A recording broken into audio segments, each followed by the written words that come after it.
They did a great job. I felt like Mason was close to being back to his old form after tweaking his shoulder. Um, I felt it the practice before Providence, and then it carried over from that. It just looked like his stroke was back to where it was before. And Jason just keeps getting better. He's doing some really good things in practice, and as a result, he's earned some time. But those are critical points in the game. As it was against Butler when they made the little run and kind of snatched some momentum from us right before halftime. But we're going to need him to continue to play well. You mentioned Jason in practice. What specifically are those things, and what is his trajectory in the future in this program? Yeah, I mean, I think Jason's going to be a really, really good player. He missed, you could argue, it's probably the most important 6 weeks of the season. The last 3 weeks of practice and the first 3 weeks of games. You're adding so much stuff. There's so many reps that are important that time of year, and then you're playing some teams where you can play a lot of guys, and he wasn't available at that time. So he missed a lot, and basically it's his first year after redshirting last year. So it's taken him some time to catch up. But defensively and on the backboards, I think you see what he brings to the table. How hard is it for a guy in his position, his experience level, to stick with it like that, to find his way into a rotation as a veteran this late in the season?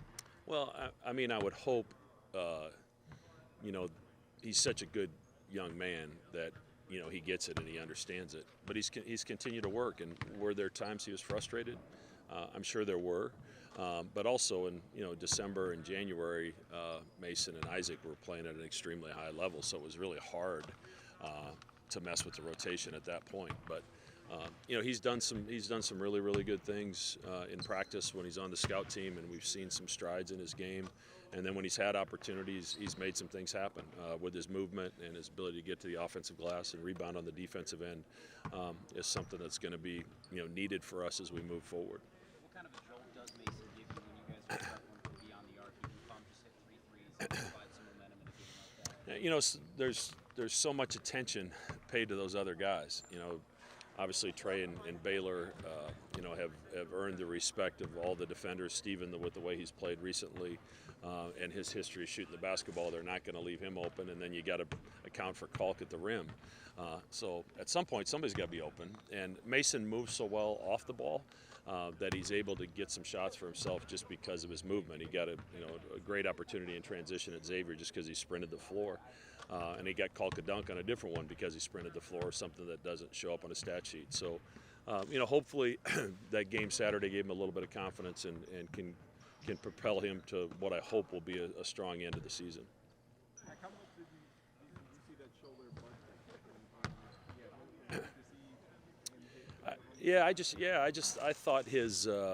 I thought his rotation was off. I thought his arc was off. And when you have an injury to your shooting shoulder, you also can't go get the reps to fix it. We had to really shut him down outside of what he was doing in practice. So I'm glad he got it back, and once he was healthy enough to get back in the gym, he fixed it on his own. What are the challenges of a mid-season role change like we're seeing with Isaac, and what does he need to work on to kind of stick at that spot moving forward down the season? Yeah, he's got to stay ready.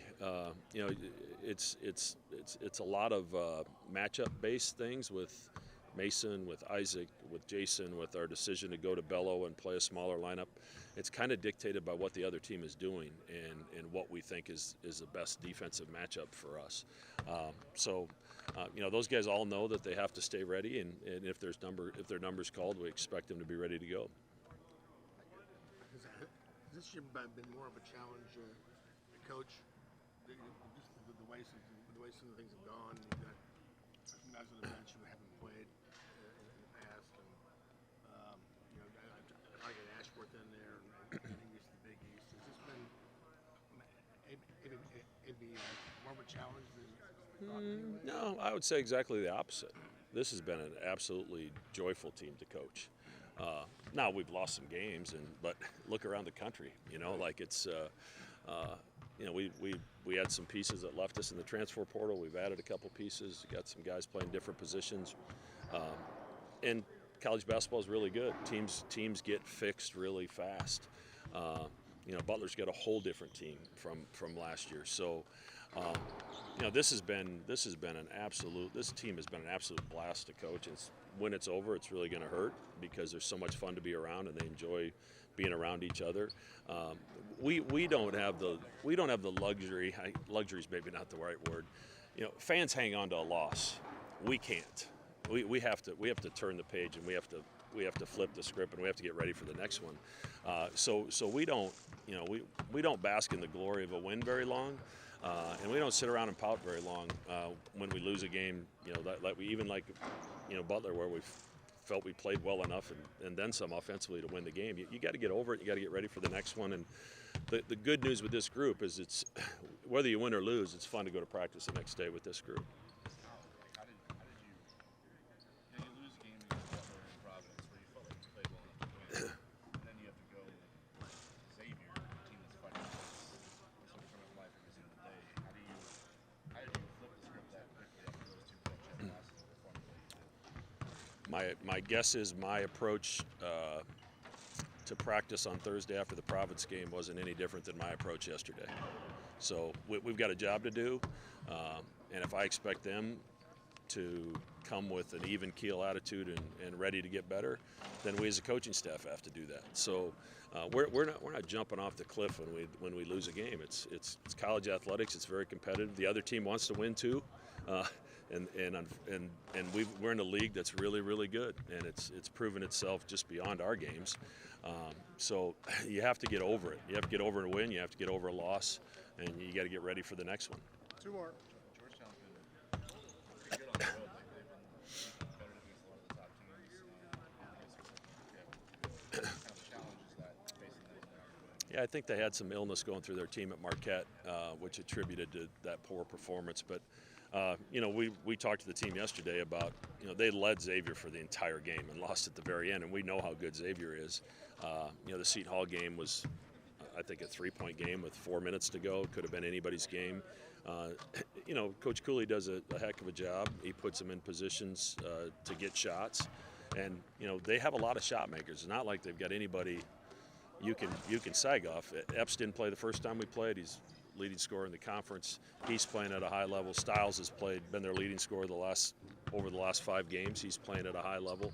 And Masood can step out there and shoot it, and Cook's as good offensive rebounder as there is in the country. So we have to get stops. We have to get out and transition.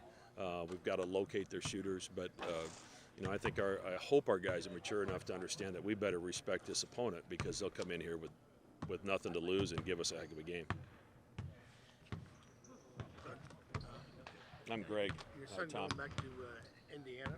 What do you think? I was on the phone a lot Thursday with him and his agent, going through the scenarios. But he's really excited. I sensed the true excitement in his voice when he called me and told me about the opportunity. And I think the fact that he played for Coach Carlisle in Dallas, whatever that was, 6 years ago, the last 25 games of the season. And in some ways, Coach Carlisle kind of unlocked Doug. Shot over 50% from the three-point line during that stretch and averaged in double figures. And then he's going back to a place where he played maybe some of his best basketball in the NBA, and Miles Turner and T.J. O'Connell, who's his best friend in the NBA, are still there. All the staff is the same in terms of the trainers and the strength people. So he's excited to be back, excited to be on hopefully a playoff team, and hopefully he can carve himself out a role there. Thanks. Thank you. What's that? He's been a Harbaugh. He's a big Harbaugh guy. He's not very happy today.